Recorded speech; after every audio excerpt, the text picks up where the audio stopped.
தேவ பக்தியுள்ள சந்ததி. 1960ஆம் ஆண்டு மார்ஷ்மெலோ சோதனை 4 வயது குழந்தைகளுக்கு நடத்தப்பட்டது. சோதனையை நடத்தியவர் தெரிந்தெடுக்கப்பட்ட குழந்தைகளிடம், நான் அவசர வேலை நிமித்தம் வெளியே செல்கிறேன். அச்சமயம் நீங்கள் இந்த மார்ஷ்மெலோவை சாப்பிட்டுக் கொள்ளலாம்.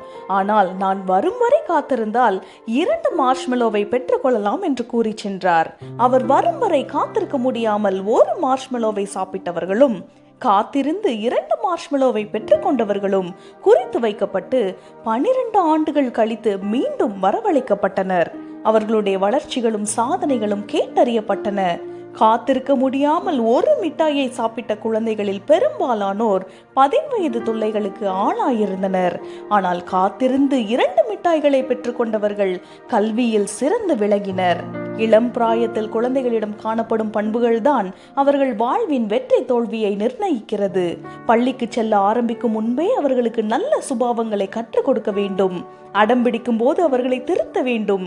கேட்பவைகளை உடனுக்குடன் வாங்கி கொடுக்காமல் காத்திருக்க பழக்குவிக்க வேண்டும். இளமையிலேயே வேதத்தை கருத்தாய் போதிக்க வேண்டும். ஜெபிக்கும் பழக்கத்தை உருவாக்க வேண்டும். தேவன் மேலுள்ள விசுவாசத்தை வளர்க்க வேண்டும்.